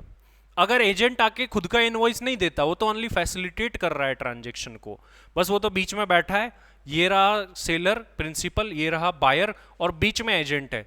एजेंट ने बायर ढूंढा या सेलर ढूंढा व्हाटएवर, और उसने क्या करा, प्रिंसिपल ने डायरेक्टली इसको सप्लाई कर दी, तो इस केस में कोई भी जीएसटी नहीं लगेगा, क्योंकि यहां पर एजेंट का कोई रोल ही नहीं है। लेकिन हमने इसको सिंप्लीफाई कैसे किया था कि अगर एजेंट खुद का बिल देता है आगे, तो प्रिंसिपल एजेंट वाला जो ट्रांजैक्शन हुआ है पिछला, उस पर जीएसटी लगेगा और इस पर तो लगेगा ही, वो बिल दे रहा है। और अगर वो खुद का बिल नहीं देता है तो ये जो प्रिंसिपल टू एजेंट ट्रांसफर हुआ है वो वाले ट्रांजैक्शन पर नहीं लगेगा। फिर अपन ने इसके स्पेशल केसेस भी पढ़े थे स्टडी मटेरियल से, जिसमें ऑक्शन वाला था कि एक ऑक्शनियर ढूंढ करके लाया वगैरह वगैरह, वो सारे एग्जाम्पल्स थे जो कि इसी टॉपिक के अंदर आए थे। इसके बाद में लास्ट और अगला पॉइंट क्या है कि अगर आप इंडिया के बाहर से सर्विस इंपोर्ट कर रहे हो, इवन विदाउट कंसिडरेशन, क्योंकि ये है ही, लेकिन वो सर्विस किस लिए इंपोर्ट की जा रही है? फर्दरेंस ऑफ बिजनेस के लिए इंपोर्ट की जा रही है। यहां पर देखो क्या बोला गया है, import of service by a person from a related person or from any of his other establishment outside India in the course of furtherance of business. देखो यहां पर एक चीज मैं क्लियर कर दूं, पहले सर्विस के बारे में क्या बात आई थी कि सर्विस इंपोर्ट करते हैं जीएसटी लगता ही लगता है, ठीक है। वहां पर ऐसे भी लिखा था कि चाहे पर्सनल के लिए करो या फिर बिजनेस के लिए करो, ठीक है, पर्सनल के लिए कर रहे हो जीएसटी लग जाएगा, समझ में आता है। यहां पर क्यों आ रहा है फिर ये? यहां पर क्या बोल रहा है कि तुम अगर बिना कंसिडरेशन करोगे ना तो भी जीएसटी लगेगा इंपोर्ट ऑफ सर्विस पर, लेकिन वो सर्विस कौन सी होनी चाहिए? बिजनेस से रिलेटेड होनी चाहिए। तो सर्विस पर, सर्विस के इंपोर्ट पर जीएसटी लगता है, ठीक है, लेकिन जो बिजनेस के लिए सर्विस इंपोर्ट कर रहे हो वो तो चाहे विदाउट कंसिडरेशन करोगे तो भी लगेगा, अगर वो सर्विस किससे इंपोर्ट की जा रही है? किसी रिलेटेड पर्सन से इंपोर्ट की जा रही है। ये पॉइंट नंबर 4 था। ये टोटल हमारे 4 केसेस थे जिसको हमने डिटेल में यहां पर विद एग्जांपल्स पढ़ा था। रिलेटेड और डिस्टिंक्ट, यहां पर अपन ने रिलेटिव की डेफिनेशन देखी थी डिटेल में, ये सब कुछ आते हैं, एक बार आप खुद भी रीड कर लेना, आसानी से समझ में आ जाएगी। एजेंट के जो स्पेशल केसेस है वो आप ध्यान रखें, वो आपको वहां से पढ़ने हैं स्टडी मैट से स्पेशली। एम्प्लॉयर एम्प्लॉय के लिए हमने बात करी थी, इसके लिए हमने एक चार्ट बनाया था क्लास के अंदर, ठीक है। एम्प्लॉयर एम्प्लॉय के अंदर हमने क्या देखा था कि अगर एम्प्लॉय एम्प्लॉयर को कोई सर्विस दे रहा है इन द कोर्स ऑफ एम्प्लॉयमेंट, वो जीएसटी के स्कोप से बाहर होती है। बट मान लीजिए कोई एम्प्लॉय को पर्टिकुलर वर्क के लिए रखा गया, लेकिन वो उसके हट के कोई अदर वर्क कर रहा है एम्प्लॉयर के लिए, तो उसके लिए जो कंसिडरेशन चार्ज होगा उसके ऊपर जीएसटी लगेगा। मतलब इन द कोर्स ऑफ एम्प्लॉयमेंट अगर कोई सर्विस दे रहा है एम्प्लॉय, नो जीएसटी, बट इस एम्प्लॉयमेंट एग्रीमेंट के बाहर जाकर के वो कोई सर्विस दे रहा है, जीएसटी लग जाएगा। फिर एम्प्लॉय एक और होते हैं, कॉन्ट्रैक्ट पर भी रखे जाते हैं एम्प्लॉय। अगर कंपनी ने डायरेक्टली एम्प्लॉयज को रखा हुआ है, कॉन्ट्रैक्ट पर रखा हुआ है, एम्प्लॉयर एम्प्लॉय ही है, जीएसटी नहीं लगेगा।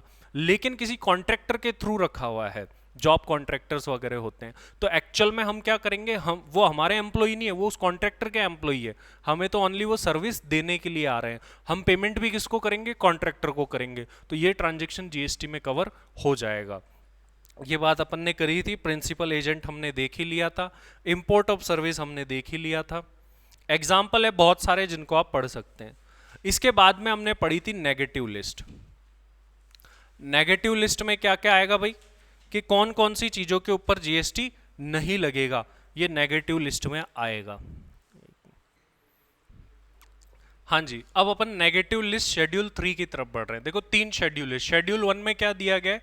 शेड्यूल 1 में ऐसी सप्लाई दी गई है जिनको तुम बिना कंसिडरेशन फ्री में भी दोगे तो भी जीएसटी लगेगा।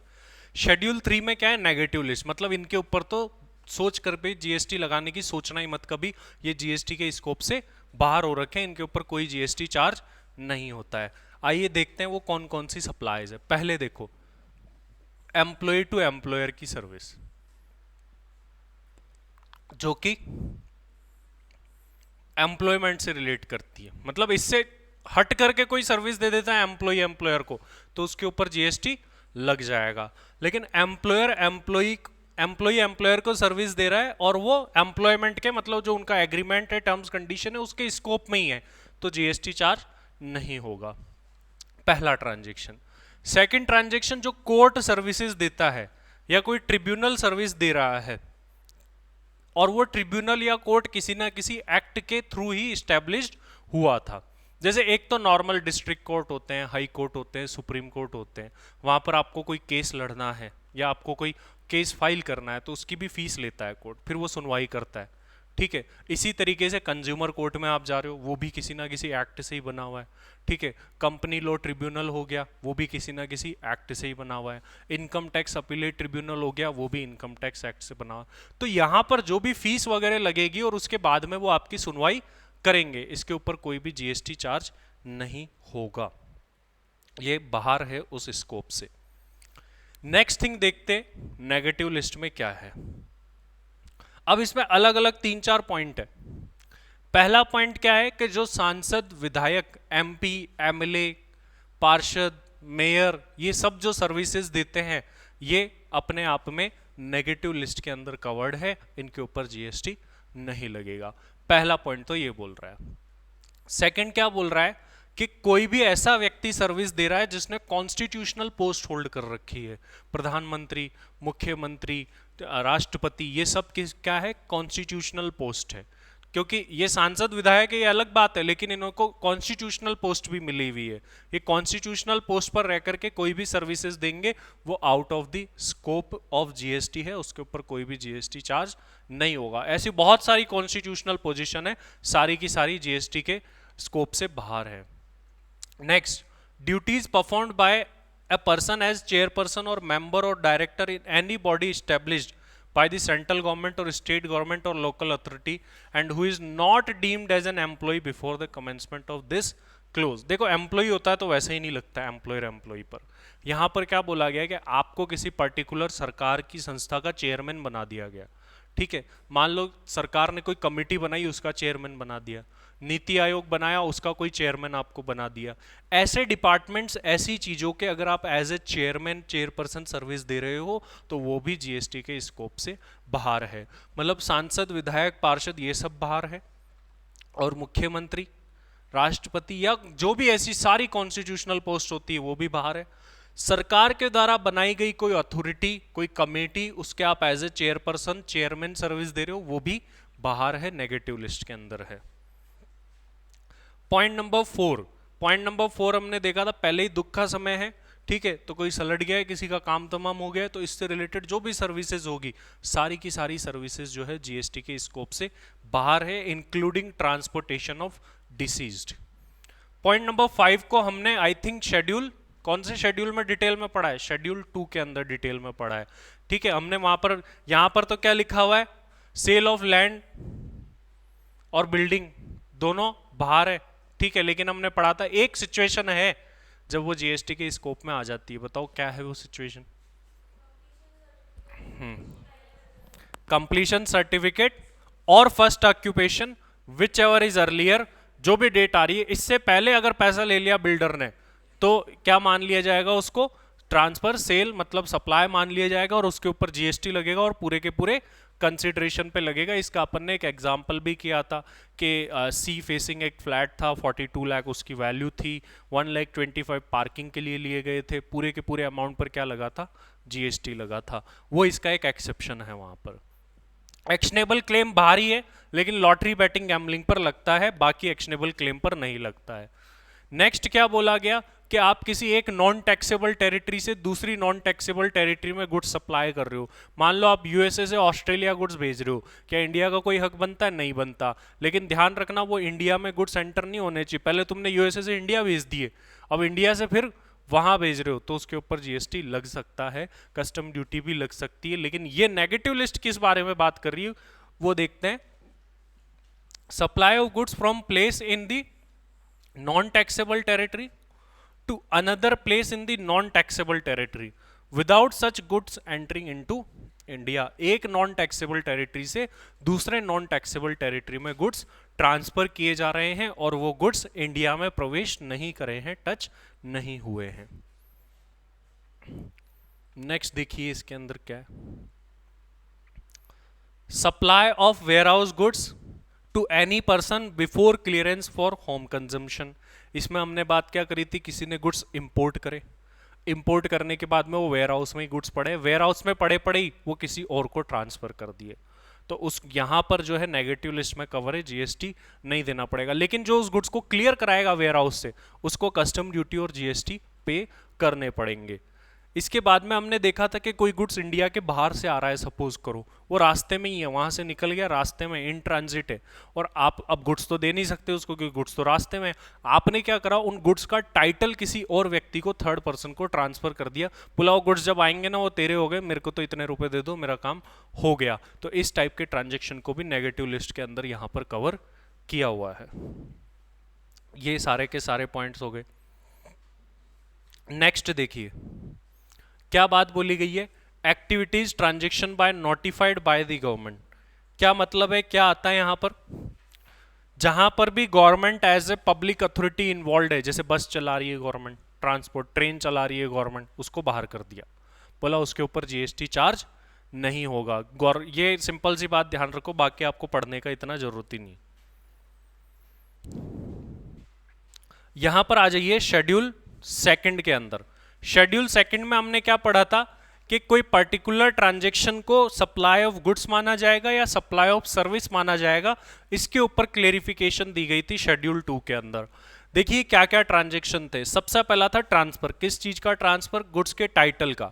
आप गुड्स का टाइटल किसी को ट्रांसफर कर रहे हो, मतलब क्या है, ये सप्लाई ऑफ गुड्स है। जैसे मान लीजिए गुड्स मेरे पास ही पड़े वेयर हाउस में, जयपुर में पड़े, मैंने दिल्ली के किसी व्यक्ति को उसका टाइटल राइट ट्रांसफर कर दिया, तो ये माना जाएगा कि मैंने गुड्स ट्रांसफर कर दिए, इसको सप्लाई ऑफ गुड्स माना जाएगा। लेकिन किसी व्यक्ति को अपना गुड्स, अपनी कोई एसेट पर्टिकुलर टाइम के लिए यूज करने के लिए देना और उसके बदले में चार्जेस लेना, is supply of service, not goods. Next था कि किसी को वही गुड्स या कोई एसेट आपकी जो है वो यूज करने के लिए देना। पेमेंट कैसे आएगा? डेफर्ड आएगा। जैसे हायर परचेज, हायर परचेज में क्या होता है, पेमेंट कैसे आता है भाई, धीरे धीरे धीरे धीरे बायर पेमेंट करता रहता है, लेकिन गुड्स उसके पास ही रहता है। टाइटल कब आता है गुड्स का, मालिकाना हक कब आता है, जब आप लास्ट इंस्टॉलमेंट पे करोगे तब। फिर भी इसको क्या माना गया है, सप्लाई ऑफ गुड्स माना गया है। जबकि वैसे पॉइंट से देखे तो सर अभी टाइटल आया ही नहीं है, क्योंकि यहाँ ऊपर बोल रहे टाइटल जाता है तब सप्लाई ऑफ गुड्स होती है, इधर बोल रहे हैं कि किसी को यूज देना सप्लाई ऑफ सर्विस है। तो कंफ्यूजन हो गया ना तीसरे पॉइंट में, क्योंकि ये दोनों पॉइंट का मिक्सचर है। ये गुड्स भी यूज कर रहा है अगला और टाइटल भी नहीं आया है, तो अब इसको क्या माने, तो इसको क्लेरिफाई कर दिया कि इसको क्या मानेंगे, सप्लाई ऑफ गुड्स मानेंगे। Land and building, land and building के लिए अपन ने क्या देखा था कि भाई लैंड या बिल्डिंग को तुम किसी भी तरीके से दो, लीज पर दो, रेंट पर दो, ईसमेंट दो, कैसे भी किसी को पार्किंग के लिए दो। अगर बिजनेस पर्पज के लिए दे रहे हो, फिर चाहे वो प्रॉपर्टी कोई सी भी हो, चाहे वो रेसिडेंशियल बिल्डिंग हो, कमर्शियल बिल्डिंग हो, इंडस्ट्रियल बिल्डिंग हो या लैंड हो, उसको मैं पर्पज किसके लिए दे रहा हूं, किसी कमर्शियल पर्पज के लिए दे रहा हूं, तो फिर वो जीएसटी के स्कोप से बाहर है, उस पर जीएसटी नहीं लगता। ये तो हमने पढ़ा ही था। और इसको किस में कंसिडर किया जाएगा, सप्लाई ऑफ सर्विस में।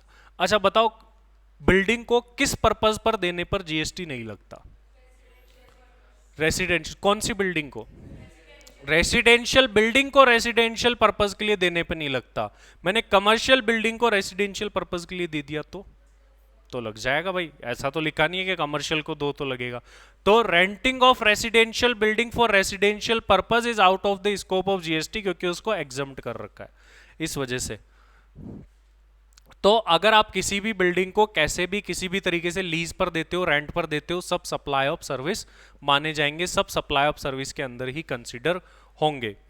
पॉइंट नंबर 3 में हमने क्या पढ़ा था कि सर किसी को अपना गुड्स या असेट भेजना किसके लिए, प्रोसेस के लिए। हमने एक एग्जांपल लिया था, व्हाइट कलर के शर्ट्स थे, हमने किसी को भेजा, बोला इस पे डिजाइनिंग और प्रिंटिंग करके हमको वापस से भेज देना। तो ये जो प्रोसेस है इसको क्या बोलेंगे, सप्लाई ऑफ सर्विस, और इसको जॉब वर्क बोला जाता है। जॉब वर्क आगे डिटेल में आएगा, स्पेसिफिक टॉपिक है इसका अलग से।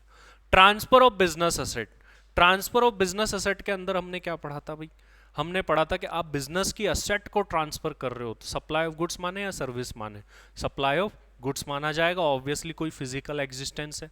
लेकिन अब यहां पर एक और बात बोली गई है पिछले अपने पॉइंट्स को लिंक करके, कि कोई बिजनेस की ऐसी एसेट है जो जिस पर तुमने आईटीसी क्लेम कर रखा है, तुम उसको विदाउट कंसिडरेशन ट्रांसफर करोगे तो भी जीएसटी लगेगा। सपोज करो कि बिजनेस की कोई ऐसी एसेट है जिस पर तुमने आईटीसी क्लेम नहीं कर रखा था, उसको विदाउट कंसिडरेशन ट्रांसफर करोगे तो जीएसटी लगेगा क्या, बताओ। आईटीसी नॉट क्लेम्ड था, ट्रांसफर क्या कर रहे हो, विदाउट कंसिडरेशन, क्या जीएसटी लगेगा, नहीं लगेगा। विदाउट कंसिडरेशन पर लगता ही कब है, जब तुमने आईटीसी अवेल कर रखा होता है। अब सपोज करो कि आपने आईटीसी अवेल नहीं करा था, अब जो लेकिन उस असेट को ट्रांसफर कर रहे हो कंसिडरेशन लेकर के, तो उस पर लगेगा। जहां कंसिडरेशन है वहां तो जीएसटी है ही है, जहां कंसिडरेशन नहीं है वहां भी जीएसटी है क्या, शेड्यूल 1 में बताई गई है 4 चीजें, वहीं पर ऐसा है, अदरवाइज है ही नहीं। देखो यहां पर 2 एग्जाम्पल थे। पहले एग्जाम्पल में देखो क्या है कि कोई फर्नीचर है जिस पर आईटीसी क्लेम कर रखा है इन्होंने, 2 साल के बाद में इन्होंने किसी ट्रस्ट को डोनेट कर दिया, ये आईटीसी अवेल्ड था ना इस पर, इसका मतलब तुम डोनेट कर रहे हो, फ्री में दे रहे हो, फिर भी इस पर जीएसटी चार्ज होगा।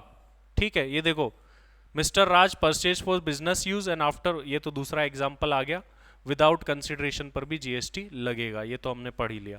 अब मिस्टर राज ने क्या करा, एक कार परचेज करी बिजनेस यूज के लिए, 1 साल बाद उन्होंने 2 लाख में सेल कर दी। अब हमको सोचने की जरूरत ही नहीं है आईटीसी लिया था नहीं लिया था, कंसिडरेशन है, ऑब्वियसली इस पर जीएसटी लगेगा ही लगेगा। हालांकि अपन यहां पर ओनली किस पॉइंट ऑफ व्यू से इसको पढ़ रहे हैं कि सप्लाई ऑफ गुड्स है या सप्लाई ऑफ सर्विस है, इस पॉइंट ऑफ व्यू से पढ़ रहे हैं इसको।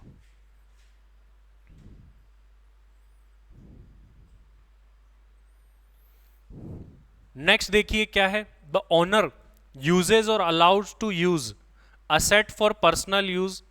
इसका मतलब क्या है, कौन सी असेट है ये, हमने एक एग्जाम्पल देखा था, एग्जाम्पल के थ्रू ज्यादा चीजें आपको, जो भी एग्जाम्पल हो जितने ज्यादा हो उतने जीएसटी में लिख लेने चाहिए, उस तभी आपको याद रहेंगे, नहीं तो आप सेल्फ स्टडी करोगे आपको याद नहीं आएगा।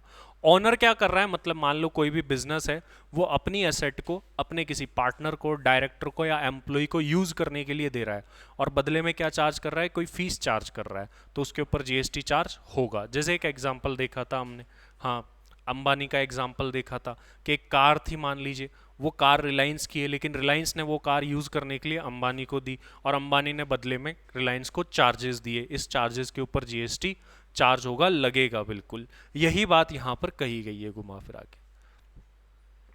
ये एग्जाम्पल भी है उसका, जैसे ये कंपनी ने 30,000 पर मंथ में अपने डायरेक्टर को कार दी है। नेक्स्ट देखिए क्या है, if the owner ceases to be a taxable person then business asset will be assumed to be supplied by him in the course of furtherance of his business immediately before he ceases to be a taxable person। इसमें हमने क्या देखा था कि कोई व्यक्ति अपना business बंद कर रहा है, क्लोज कर रहा है, ठीक है, तो अब वो टैक्सेबल पर्सन नहीं रहेगा, या फिर मान लीजिए पहले वो टैक्सेबल पर्सन था, अब वो लिमिट में ही नहीं आ रहा, तो वो खुद का रजिस्ट्रेशन कैंसिल करा रहा है। तो यहां पर हमने क्या पढ़ा था कि ये मान लिया जाएगा कि उस व्यक्ति ने जो भी असेट्स वहां पड़ी थी, गुड्स पड़े थे, उस व्यक्ति ने वो असेट खुद को ट्रांसफर कर दिए।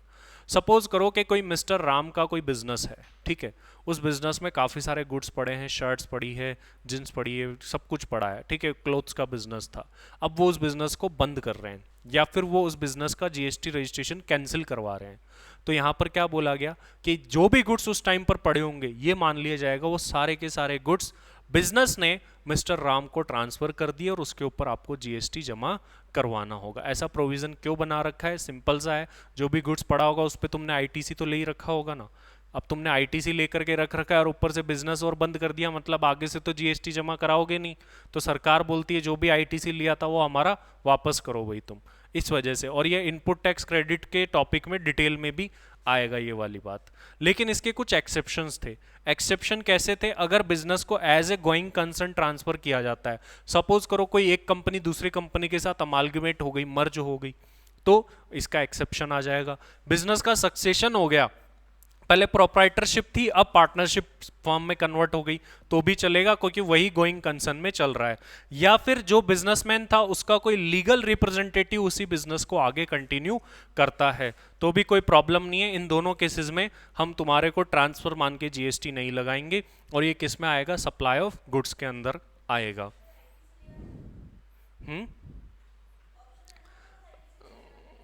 आईटीसी लेने ना लेने का ऑप्शन होता है आपके पास।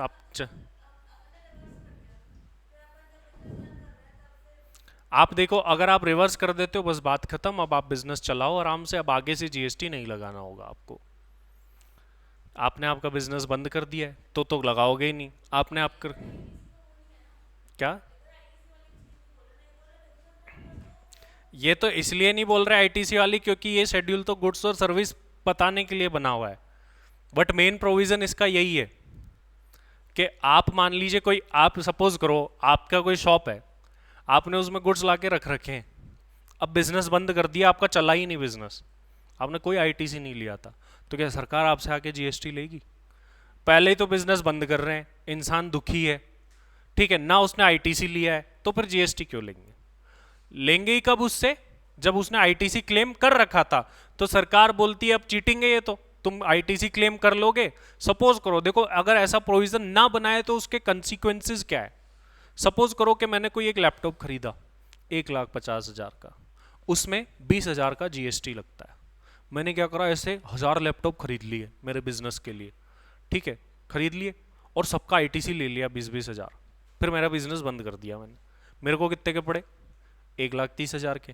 मैं मार्केट में आराम से उसको 1,30 में बेचूंगा, बाकी लोग 1.5 लाख में बेच रहे, मेरे ही बिकेगा। लेकिन अब सरकार ने क्या बोला कि भाई वो जो आईटीसी ले लिया तो वापस करो, बिजनेस बंद कर दिया है तुमने। तो अगर ऐसा प्रोविजन नहीं बनाएंगे तो लोग इसका फायदा उठाएंगे, और ये मैनिपुलेशन पॉसिबल है, इसलिए बनाया। और सपोज करो कि मैं 1.5 लाख में लेके आया था और मैंने कोई आईटीसी लिया ही नहीं था और फिर बिजनेस बंद कर दिया, सरकार ने बोला कोई प्रॉब्लम नहीं, तुमने आईटीसी लिया ही नहीं था। अब अगर आप सरकार से कुछ लोगे तो ये सरकार तुम्हारे से वापस लेगी, जब तुमने कुछ लिया ही नहीं तो कुछ नहीं होगा। यहां ऐसा क्यों नहीं बता रखा? क्योंकि ये शेड्यूल ओनली गुड्स और सर्विसेज को डिफरेंशिएट करने के लिए बना हुआ है।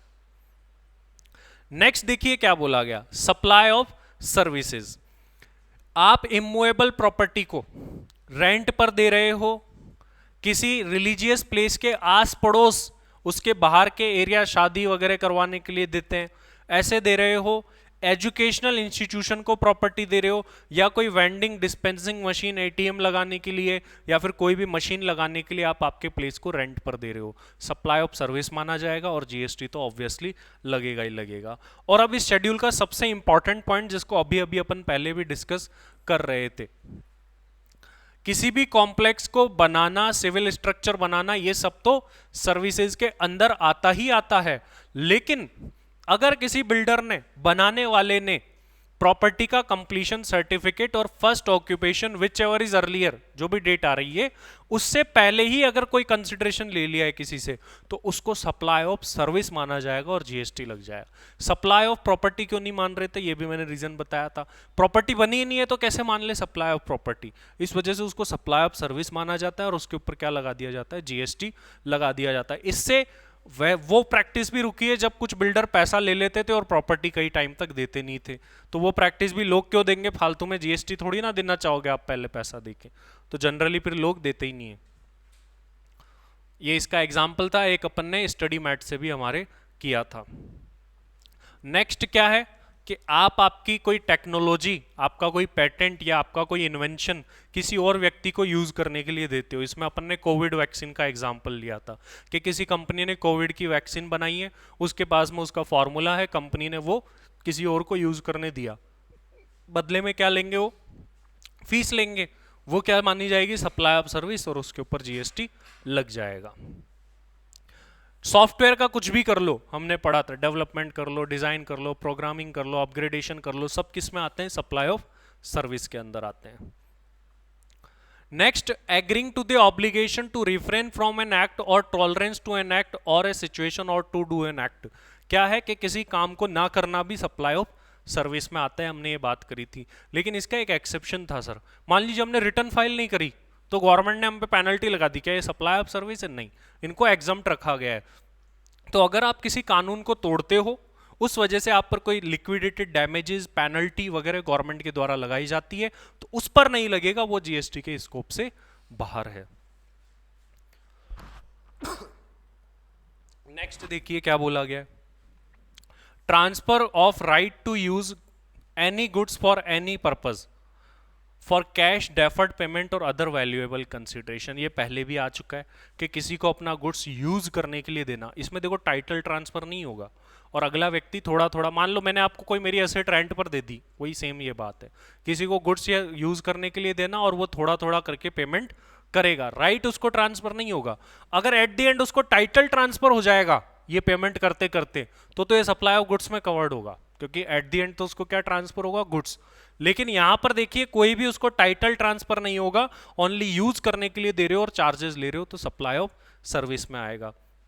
ये चीज अपन डिटेल में पढ़ ही चुके हैं, वर्क्स कॉन्ट्रैक्ट और रेस्टोरेंट दोनों अपने आप में क्या है? सर्विस है, और आगे भी अपन इसको अभी जान रहे। लास्ट पॉइंट क्या था? Supply of goods by unincorporated association of body of person to a member therefor for cash और डेफर्ड पेमेंट।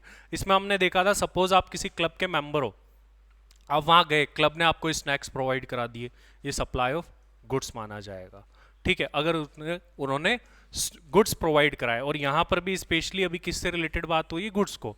सर्विस देंगे तो सर्विस में आ जाएगा, तो ये कोई ज्यादा ऐसे कोई पॉइंट नहीं है इसको कवर। फिर सर इसको क्लियर ही क्यों किया? सपोज करो कि आपने किसी क्लब की मेंबरशिप ली, तो ये सप्लाई ऑफ सर्विस है, लेकिन अब बाद में उसने तुमको कुछ खाने पीने के लिए प्रोवाइड कराया, तो सप्लाई ऑफ गुड्स है ना सर। तो फिर क्या करें?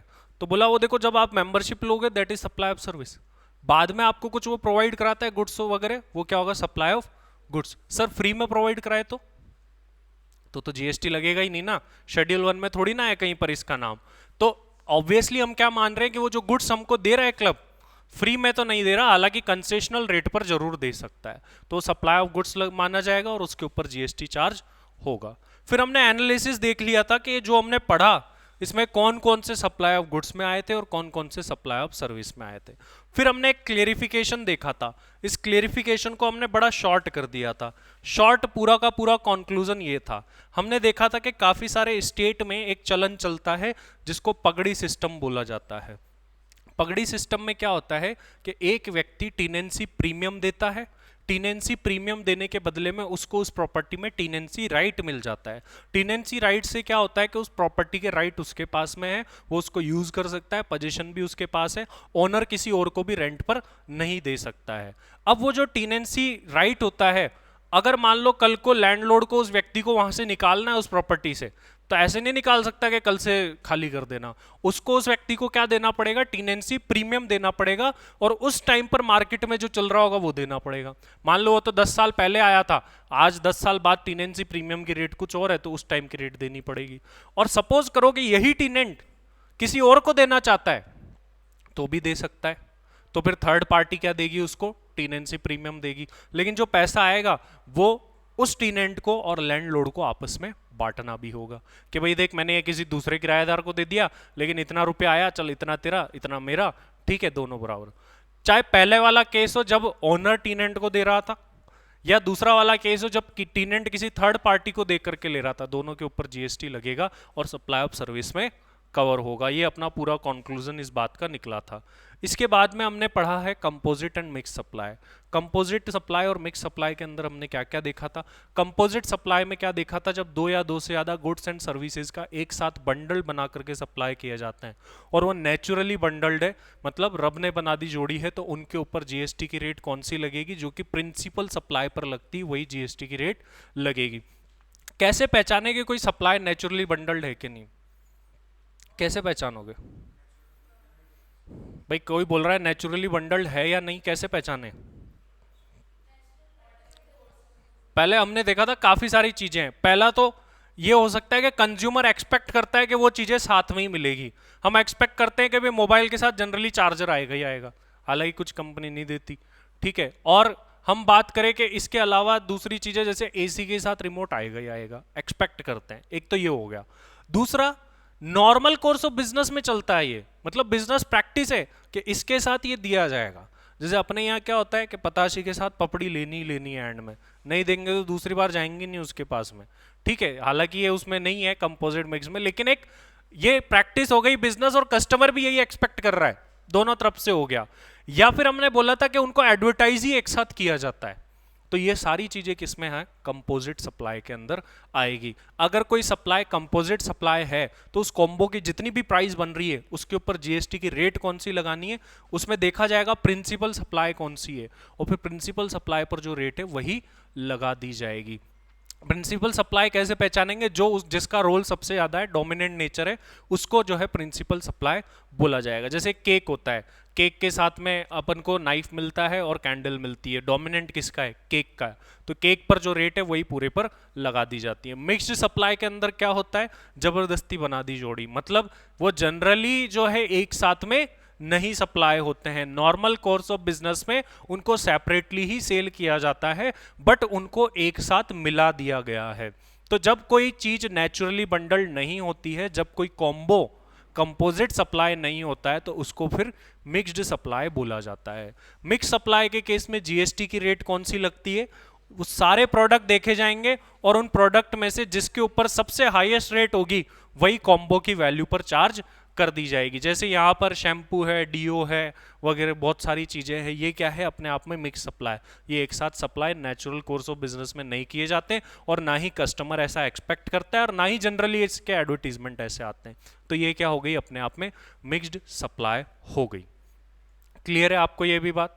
तो यहाँ पर अपना ये सप्लाई का रिवीजन कंप्लीट हो गया है। अब बहुत ही जल्द आपको इसका टेस्ट देना होगा, तो अभी अपन रख रहे हैं इतना ही। और भी कोई डाउट या सवाल हो तो आप पूछ सकते हैं। इस क्लास में इतना ही।